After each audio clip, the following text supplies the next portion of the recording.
বেশ কয়েক বছর আগে আমি আর আমার ভাই হজ করতে গিয়েছিলাম। প্রথমবার হজ করে আসার পর কোনো মতেই দ্বিতীয়বার হজ করার ইচ্ছাকে দমাতে পারছিলাম না আমরা, কিন্তু আবারও হজ করার মতো প্রয়োজনীয় অর্থ ছিল না আমাদের।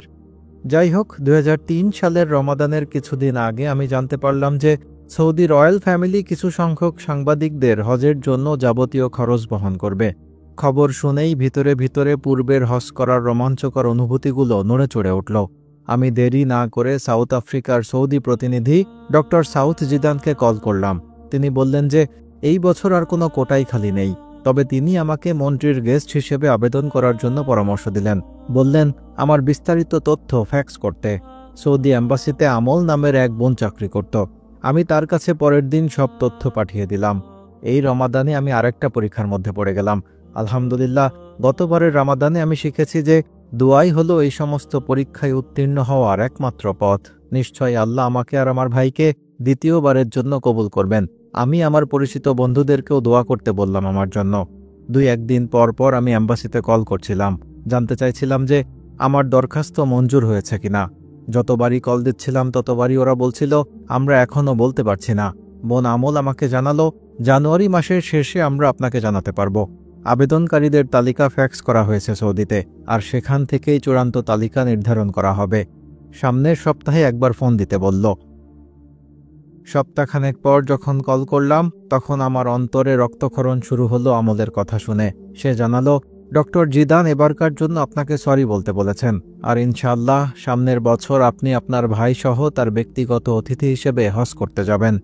উপায়ান্তর না দেখে ডক্টর জিদানকে কল দিলাম। তিনি আমাকে সান্ত্বনা দিয়ে বললেন মন খারাপ করবেন না, আল্লাহর ইচ্ছাতেই এমনটা হয়েছে। এদিকে আমার হৃদয় ভেঙে খান খান হয়ে যাচ্ছিল।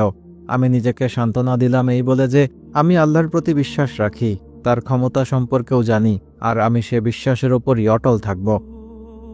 আমি অজু করে নিলাম আর আল্লাহকে ধন্যবাদ জানালাম তার এই সিদ্ধান্তের জন্য। আমি দোয়া শুরু করলাম, হে আল্লাহ, আমি বুঝতে পেরেছি যে এই সিদ্ধান্তের মধ্যে অবশ্যই কোনো কল্যাণ নিহিত আছে, যা বোঝা আমার মতো তুচ্ছ মানুষের জ্ঞানে কুলাবে না। মনের কোণে ক্ষীণ আশা রেখে আমি এও দোয়া করলাম যে তিনি যেন কোনোভাবে এই সিদ্ধান্ত পরিবর্তন করে দেন, আমাদেরকে এই বছরই হজ করার তৌফিক দিয়ে দেন। আমি আমার সবচেয়ে কাছের বন্ধুকে এই দুঃসংবাদ জানালাম। সে আমাকে সাহস দিয়ে বলল তোমার জন্য আমি এখনও দোয়া করছি, আল্লাহ যেন একটা ব্যবস্থা করে দেন। আরেক সপ্তাহ পার হলো। খবর এলো হজের শেষ ফ্লাইটও গত সপ্তাহের শেষের দিকে চলে গেছে। সকল ফ্লাইট আমাকে রেখে চলে গেছে ভেবে আমি পুরো সপ্তাহ জুড়ে হতাশায় আর বিষণ্ণতায় ভুগছিলাম। এই মুহূর্তে হজের জন্য দোয়া করা মানে অসম্ভবকে সম্ভব করার মতো কোনো কাজ। আমি আর দোয়া করলাম না, আশা ছেড়ে দিলাম। সোমবার 3 ফেব্রুয়ারি। খুবই বাজে একটা দিন যাচ্ছিল আমার।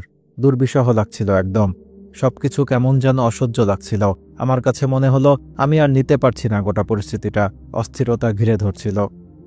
ঘড়িতে রাত 3টা বাজে। আমি আমার বন্ধুর সাথে ফোনে কথা বলছিলাম। আমার সেই বন্ধু আমাকে নসিহত করছিল, শোনো, হতাশ হও না, অজু করে সালাতে দাঁড়িয়ে যাও। আমি তার কথা মতো অজু করলাম, সালাত আদায় করলাম, আমার রবের দরবারে দোয়া করলাম। নানা জল্পনা কল্পনার মধ্য দিয়ে নির্ঘুম রাত পার করলাম।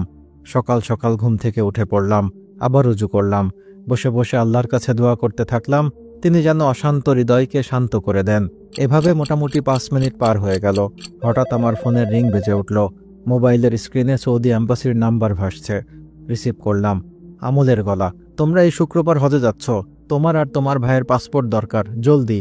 সুবহানাল্লাহ, আমি বলতে পারবো না এটা কিভাবে হলো।